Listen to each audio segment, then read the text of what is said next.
All right, so thank you for joining us today for the Ally and Accomplice and everything in between. This is going to be kind of like a conversation, discussion, workshop. Today, we're going to be talking about what it means to be an ally or an accomplice.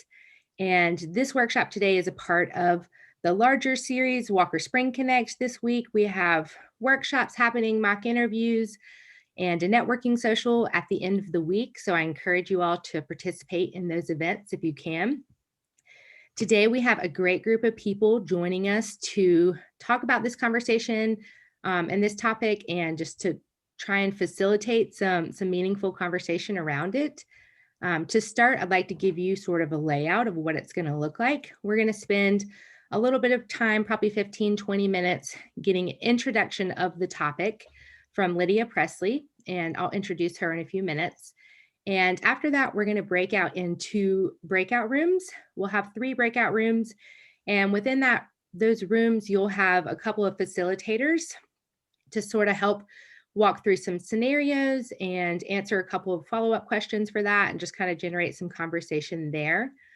We are going to be recording this session, so I just want to give you a heads up on that. And we will post this on our YouTube channel along with the rest of our panels and sessions that we've recorded this week. I'm going to introduce our speaker here in just a few minutes, but I'd like to go ahead and thank our facilitators for joining us today.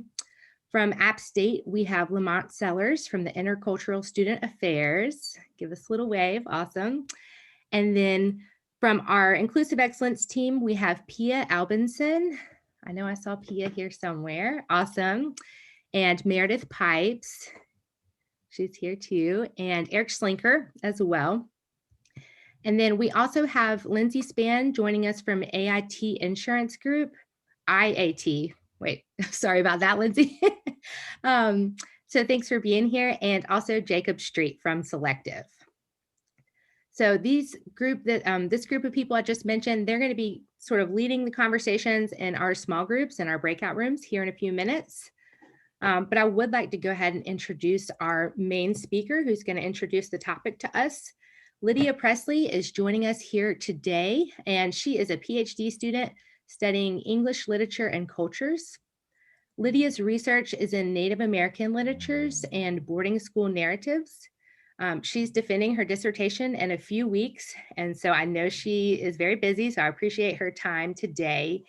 But I'm going to go ahead and hand it over to her and let her introduce herself, and she'll tell you a little bit about her background. And then after she speaks, I'm going to place you in the breakout rooms. And unfortunately, we're not going to have time to come back together as a larger group to sort of wrap up. So I encourage you to do that within your breakout rooms. This session is supposed to end at 11:50, but if you need to overflow in your breakout rooms, that is totally fine. All right, Lydia, I'm going to hand it over to you now. Yeah, so again, my name is Lydia Presley, and I kind of came into the conversation of ally and accomplice in my later adult years, because as a girl and growing up, I lived in a household that was very entrenched in systemic racism.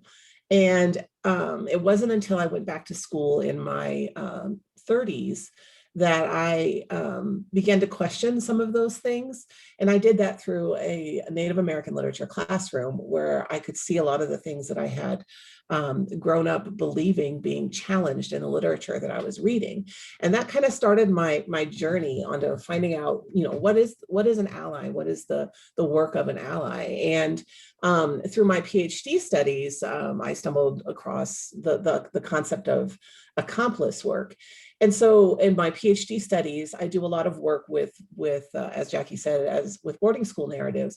And I really look at the role that white women like me who are in a classroom, talking about Indigenous topics, talking about Indigenous bodies, like what our responsibility is and how we can be an ally and do accomplice work in those places. And so in order to talk about these things, we really have to get an idea of what these two things are and what their differences are. And I'll give a little bit of an example as well through my own personal life to kind of bring these concepts, these words into focus. I'm married to a British man. And so he is a British citizen. I am an American citizen. Our countries are allies with one another. That means that we work together. That means that I listen and discuss issues that are happening in the UK. He listens and discusses issues that are happening here in the United States. It doesn't mean that each of us wish to like go into each other's country and start to change things, because I understand as a United States citizen, the culture from where he comes from is something that I didn't grow up with. I don't know intimately, but that doesn't mean I can't support and also challenge a little bit about what's happening in his country. To be an accomplice, however, would be that moment when he decides to become a United States citizen, because he recognizes that having the ability to vote and having the ability to have a voice in things will make a difference. And it's similar in terms of ally and accomplice when we're talking about marginalized communities. An ally engages in activism which supports and helps with others who are in marginalized communities. An accomplice will work on dismantling the systemic structure, the systemic racism structure that is affecting or impacting those communities. And the interesting thing about Accomplice is when you're doing that work of dismantling, you recognize that you are in the group that's primarily benefiting from that. And therefore you are the stakeholder in that group. That is something that benefits you. That is something that has been built to benefit you. And therefore you have a lot of power in that position to start that dismantling work. So when we talk about ally here, I want to talk a little bit about some of the things that can arise from being an ally. And one of those things is that we're always afraid. I mean, I know this personally, I'm always afraid of making a mistake. And the biggest thing that you can think of when you're talking about or being an ally is understanding that we all make mistakes. This is something we do in every aspect of our lives. And the incredible thing about making a mistake is that we can say, oh, I made a mistake. We can apologize from it. We can learn from it, and then we can move on. We learn more from making mistakes. I tell my students all the time, I would rather see them making mistakes in their research and making mistakes and things, because those are the things that stick more than doing everything right the first time.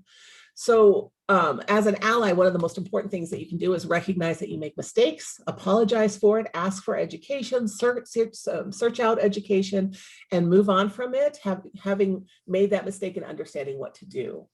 And also along with that, allies often tend to think about or have along with those mistakes some sort of guilt or white fragility, or thinking that somehow our guilt will make things better, but guilt never makes things better. I often tell my students when we're talking about guilt, like things will come up like, well, what can I do? I feel like there's nothing I can do. This all happened, before I was born or whatever.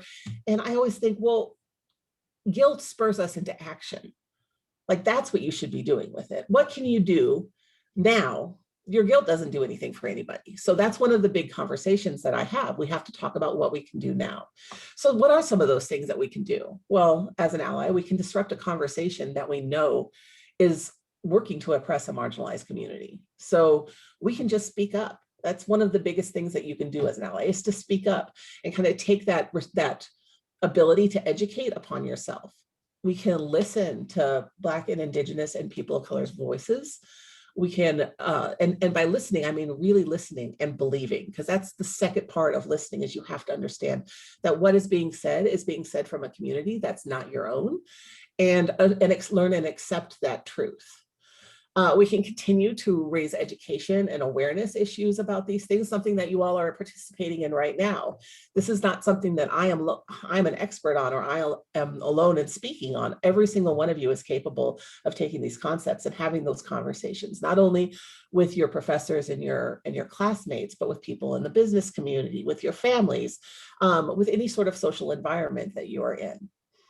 The other thing you can do in terms of business is to make sure that you are advocating for voices from marginalized communities to come in and speak, and not just speak, but make sure that they are paid to speak. Make sure that literature that you're bringing in represents a wide and diverse group of voices. All of these things are things that we can really pay attention to.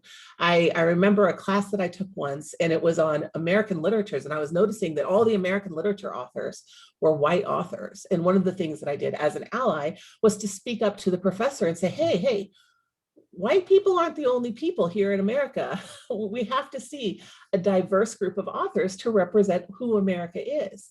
And that's one way you can be an ally, is to make sure that those things are being brought up.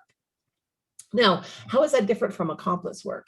And you'll notice I'm talking about accomplice work rather than labeling one as an accomplice, because from my understanding, being an accomplice is not something that you can kind of place on yourself. It's doing the work, and recognizing that sometimes that's okay that that work is not being acknowledged, because the true part of being an accomplice is it's kind of like this subversive thing. You don't necessarily want to be noticed that you're doing it, because the moment you're noticed that you're doing it, it kind of undoes a little bit of the work that you're doing, right? You are working at subverting something. And if you are subverting something, there's going to be a countermeasure for that.